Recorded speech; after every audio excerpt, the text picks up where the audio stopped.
Welcome to the Diary of a Muse podcast. I'm Tess Day, and I'm absolutely thrilled to have you here with me, embarking on this journey of discovery and transformation.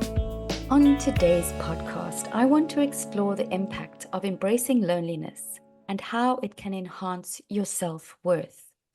We're diving into a topic that many of us often shy away from, but holds incredible potential for growth and self-discovery. In episode 2, I had a fascinating conversation with Jessica Miller, the founder of Cubble. Jessica shared how her own experience with loneliness led to a profound epiphany. Had she not experienced that loneliness, would she have had the insight and drive to launch Cubble? It was in her solitude that she discovered a need for a service that could connect people in meaningful ways. Her story is actually testament to the power of embracing loneliness, using it as a catalyst for creativity and innovation. If you haven't listened to it yet, I believe it'll add more meaning on the subject. You see, loneliness is often viewed negatively in our society. We associate it with isolation, sadness, and even failure. However, what if we shifted our perspective to see loneliness as an opportunity, one to connect with ourselves on a deeper level and to truly understand our worth without external validation? I met Sarah, a young professional constantly surrounded by colleagues, friends, and social media. She came to me because she feared being alone. She equated it with loneliness and insignificance. At the time we met, she had just moved to Aberdeen, a new city, because she was starting a new job, and she had found herself alone more often than before. She explained how at first it was very uncomfortable, but through our sessions, she gradually started using this time to explore her interests, read books she had never had time for, and we worked on her goals and values that she then used to reflect on during her alone time. And this period of solitude became a transformative phase in her life, allowing her to build a stronger sense of self-worth and independence. She is moving on beautifully now and really learning to appreciate and adapt her experience through what she's discovering about herself. But before we go on further, I'd love to distinguish the difference between loneliness and being alone. You see, loneliness is a feeling, and it's that sense of lacking companionship. Do you know that aching void inside you, that yearning for connection and belonging that simply doesn't seem to be around? Loneliness can make us feel isolated, even when we're surrounded by others. It's that complex emotional response that can stem from various situations, such as when you've had loss, or you move to a new part of the town or the country, or maybe even to a whole new different continent, or those pivotal, painful changes in relationships. On the other hand, being alone is simply a physical state. That means that you are not in the presence of other people. So being alone doesn't necessarily always equate to feeling lonely. You can be alone and feel completely content, fulfilled and really at peace with yourself.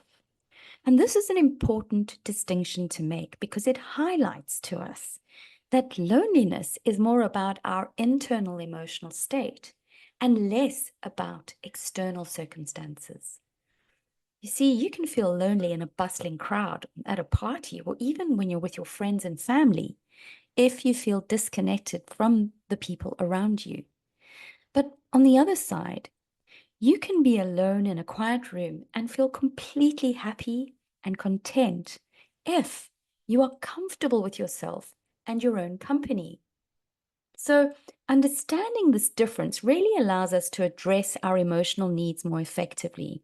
Because if we recognize that loneliness is an emotional experience rather than a physical one, we can really start to explore ways to connect with ourselves and others on sort of a deeper level, even when we are physically alone. Emily recently went through a tough breakup. and she felt lost and lonely. She was determined to regain her sense of self. So she decided to book a holiday for one. And she was going somewhere she'd never been before. And during her trip, she said to me that she decided to use journaling to document her experiences, to then also use it to process her emotions as they sort of came and went, and also set new goals for herself to help her move forward. And she was totally surprised with her ability to embrace this newfound independence and also navigate new environments on her own. And when she came back home, she carried this renewed belief in herself, and you could see her confidence really shining through. So, embracing solitude means recognizing it as a time for self reflection and growth and even self care. Think about it. When was the last time you spent quality time with yourself? You know, no box sets, no distractions, no obligations, just you and your thoughts. I mean, this can be a powerful way to reconnect with who you are. I had the pleasure of working with Philip. He's an entrepreneur who is constantly surrounded by business meetings and networking events. And this relentless hustle left him really feeling overwhelmed and unable to focus on his true vision. So, in our discussions, we were looking for solutions, and he came up with this bold decision. He was going to start taking regular solitude retreats. So, these were weekends where he'd disconnect from all distractions and really immerse himself in quiet reflection. What he said to me was that during these retreats, he would reflect on his business goals and his personal life. And the results were astounding. I mean, he came to me and he said he gained clarity and came up with really new, innovative ideas that led to one opportunity where he was able to launch a new product. So solitude became his secret weapon for creativity and strategic planning. And he was able to move away from seeing it as something to be dreaded. The contrast of his busy routine really had impacted his ability to spend time with himself. And these retreats really transformed that experience for him. And then in my own journey, growing up in South Africa, in Cape Town, it was 2007 when I moved to Aberdeen with my young family. And at that time, there was no network. I had no friend circle in Aberdeen. It was the early stages of me beginning my business. Um, I'd left all my family behind as well.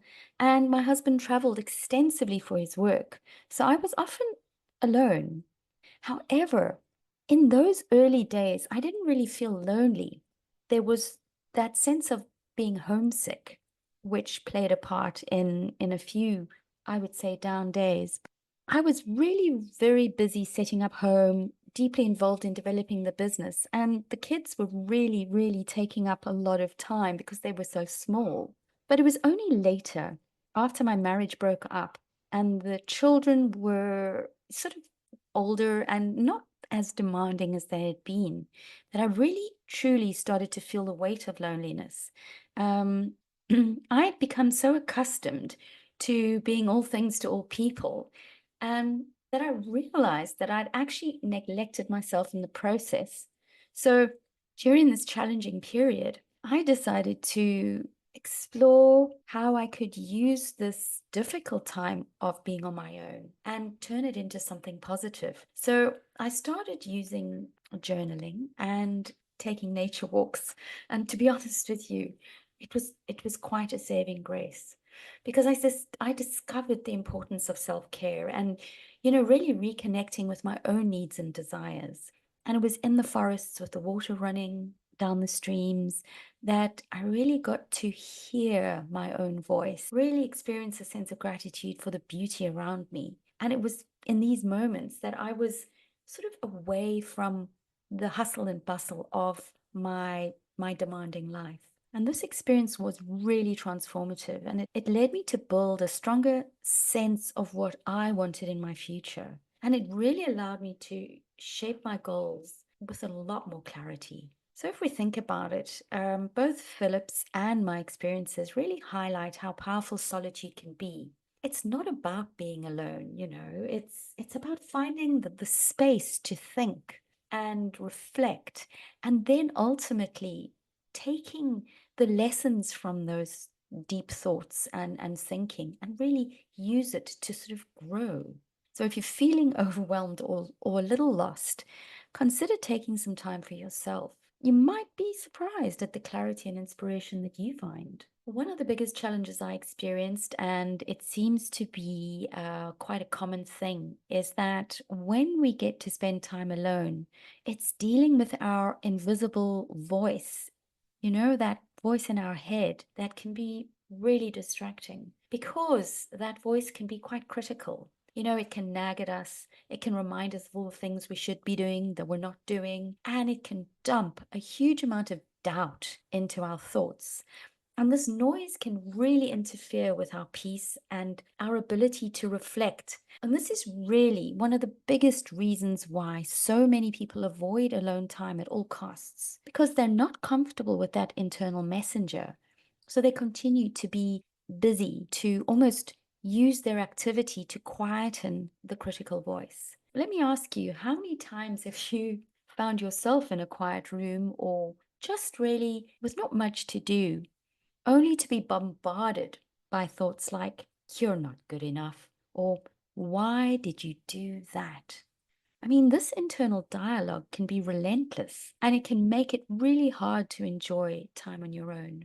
So one of the things that can be a really powerful tool when we're going through this process of exploring our solitude is self-reflection, because it's a chance for us to ask ourselves deep questions, the ones that really carry a lot of meaning. So let me share a few questions that I've come up with. I'll also just explore a little bit about how it can quiet your inner critic. And, maybe you want to write some of these questions down and then answer them for yourself when you've got a moment. The biggest questions we always ask ourselves is, what makes me truly happy? I mean, we know ultimately that happiness comes from within. And understanding what makes you happy can really lead to greater fulfillment because it's the key to focus. It's also the key to look at activities that make you feel alive and content. Because we all know when we're lost in doing something we really enjoy, it really does calm us. It makes us feel really happy. And if we can spend more time feeling happy, then ultimately, we can change a lot of things in our life for the positive. Another exercise is answering the question, what are my strengths and weaknesses? What I'd suggest here is write down a list for yourself. In one column, your strengths as you see them, and then on the other, your weaknesses. Because understanding these aspects of yourself can help you play to your strengths. It's better to spend time with your strengths than with your weaknesses, right? And it's also an incredibly powerful buffer when that critical voice pops up. You will be able to counter that negative voice by reminding yourself of your strengths and really shift away from that heavy feeling that can sort of sometimes overwhelm you. And another question, it's a big one, but what do I want to achieve in my life? So setting goals really gives you a sense of direction and purpose. It's almost like having that target board when you're aiming the arrow and you're looking for the bullseye. Chances are you probably will land somewhere around it.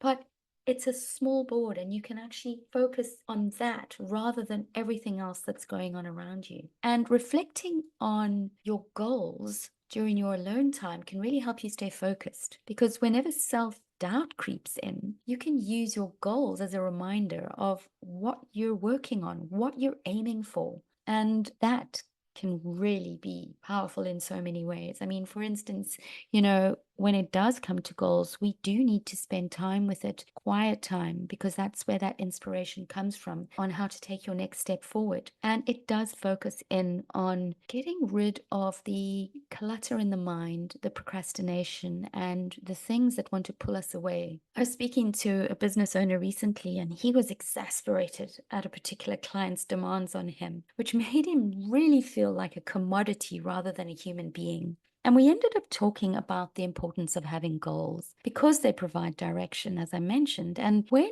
there is some kind of inner chaos going on inside, sometimes it feels like it's happening in your gut, sometimes it's in your head, we can use our goals to pull us back to focus. Because ultimately, what we realized in our conversation was that it's actually less about the actual goal, and it's really more about the journey that it takes you on, how you evolve into this person who is able to achieve that goal. So having a goal to focus on really helps you see what's missing. And this is where you can grow into a person you might currently only dream about being. And when you spend time alone, you really learn to appreciate your own company. You start to enjoy the quiet moments and understand your value and realize that it is not dependent on others, whether they're present or whether they're giving you opinions. So Mark was also a very interesting client. He came to me because he was relying heavily on social validation. He went through a really tough breakup. It hit him really hard, and he decided he needed to take a break from dating. And he thought that perhaps he'd be open to spending a little bit more time alone. So during this period, he decided to look at what he enjoyed doing, and he picked up a hobby of painting, something he had forgotten that he had even enjoyed doing in his earlier days when he was a student. So this creative outlet eventually became a source of joy and fulfillment, and Mark realized through this process that his self-worth really did come from within and not from the approval or even companionship of others. And what this truly did for Mark was that it made him a better person in a partnership when he finally decided to pick up dating again and look to meet someone. He was less needy of their feedback and very more content to be part of the relationship. So that was an amazing breakthrough. What's the point of having this discussion if I can't share some really practical tips that you might want to consider as you explore being in solitude and seeing it more as a positive aspect for yourself? So one of the things that's really important, it's like anything, is to schedule alone time. So set specific times in your day or week for solitude. Block time off in your calendar. Treat this time really as an important appointment with yourself. I've found that it works better for me on weekends because that's when I do tend to spend more time on my own and I'm not sort of rushing around with work. And as I began to explore this, I really found the benefit of shifting my mindset to see solitude as an opportunity to fill my cup, because this ensured that I was internally stronger. That's something that developed, and I became more active and productive through the weeks that followed. So it proved to me that it was that inner thinking and sort of almost intention setting that really helped me enjoy that alone time and see the benefits of it. Another thing you can do is engage in creative activities. So finding a hobby, maybe a sport or an activity that you can do on your own that you enjoy and that allows you to express yourself creatively. I mean, I love to write. And so I began writing my memoir, which really allowed me to write down the journey of my life with the memories that I could remember. It really helped me appreciate where I am now because I could see where I journeyed from. But what it also did was it gave me a fresh perspective around thoughts that I had and stories that had been locked up in my mind for a long time. Stories that were actually stopping me from being able to move forward in my life. So these times of solitude and writing helped me release old thinking. And that was just such an incredible breakthrough. So if that's something that you'd like to do, I'd say give it a go. Alternatively, perhaps it's fly fishing or getting out on the ocean on a paddleboard. I don't know, what could it be for you? Painting? There's so many things that we can do.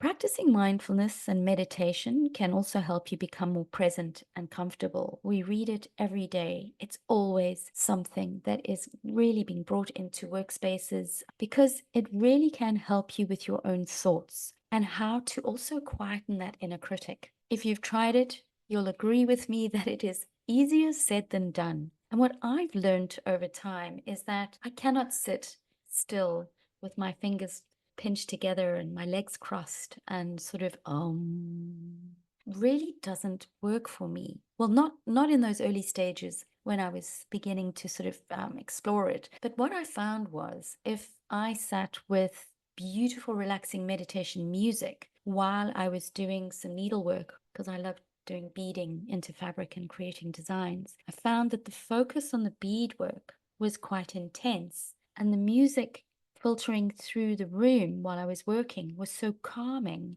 that it completely and utterly stopped any sort of critical voice or overthinking while I was in that space. And when I'd stop after an hour or two, I would feel an incredible sense of peace that would sort of wash over me. And it also allowed me to find masses of inspiration after I'd stopped. So while I was getting on with other duties, these sparks of ideas would just flow through. So, what I'd really say is if you do want to practice anything like mindfulness, see if you can design something that works for you, if the traditional ways are too difficult as a starting point. Then there's journaling your thoughts. So, like I wrote my memoir, writing down your thoughts and feelings can be very therapeutic. It's a way to understand yourself better, as I found. And also, you're able to then confront and challenge negative thoughts. So sometimes it's even beneficial to write down the negative chatter that is occurring in your mind. Out of the head and onto the paper, they say, means that you can see it. And when you can see it, it suddenly becomes something you can actually work with. So there's a book that I could recommend called The Artist's Way by Julia Cameron. I've completed it twice, actually. It's a 12-week daily writing practice where each day the workbook will ask you to write a number of pages about a suggested topic. I mean, it's a lot of fun, but it's also really eye-opening, and it can support you with any current challenges you're dealing with. And lastly, again, setting personal goals. Use your alone time to set and review a goal. Don't overload yourself with too many goals because that can then just put everything into a standstill. But really pick something that you want to focus on as a goal and use your alone time to put more attention on it because it'll keep you focused and also excited about something in the future that you can work towards. So, embracing loneliness can lead to numerous positive outcomes. I mean, you might find yourself turning into a more confident person, someone who's self aware and actually really content, whether you're on your own or in a crowded room. You are certainly going to develop new skills or take on new hobbies. And this is going to strengthen your sense of independence. It's going to improve your mental health. And it is also going to enhance your relationships with your friends, your loved ones, and work colleagues. But most importantly, you're going to learn to appreciate your own company and really understand that your self-worth comes from within. As I wrap up here with you on this session today, here are some questions I really would like you to ponder as you embrace this loneliness journey into solitude, and this can really enhance the experience. First of all, how do you currently perceive loneliness? And can you shift your perspective to see it as a positive opportunity? What activities can you engage in during your alone time that would bring you joy and fulfillment? There's a number of examples above where you can just see that if you just pick it right, you might not get it right the first time, but eventually with some sifting and sorting, you can find that place where you're just in your happy place. How can you incorporate moments of solitude into your daily routine to foster self-reflection and personal growth? I mean, during a busy week, it could just be as simple as a 15-minute walk outside. Maybe you've got a park nearby or just round the block, not earphones in your head, not listening to a podcast, just being still and quiet, but observing the environment around you. The next question is really quite an important one, but it is also not necessarily the easiest one to answer. So it is, what are the fears that you associate with being alone, and how can you confront and overcome them? So this could be a great exercise of writing, trying to tap into like, what is it that I'm afraid of when I'm alone? Is it my critical voice? Or what is it? Because if you can really identify what that is, there is no doubt that you can have some really fantastic breakthroughs. And then lastly, how can your solitude time give you the confidence to be more interactive with others, and eventually create wonderful social experiences. And I'm not going to give you any clues there, because that is what the whole journey is about. It really is discovering yourself, because the moment you've got that voice, that essence of yourself coming through, you will be more authentic in your interactions. And that is what is going to make the whole experience pretty amazing.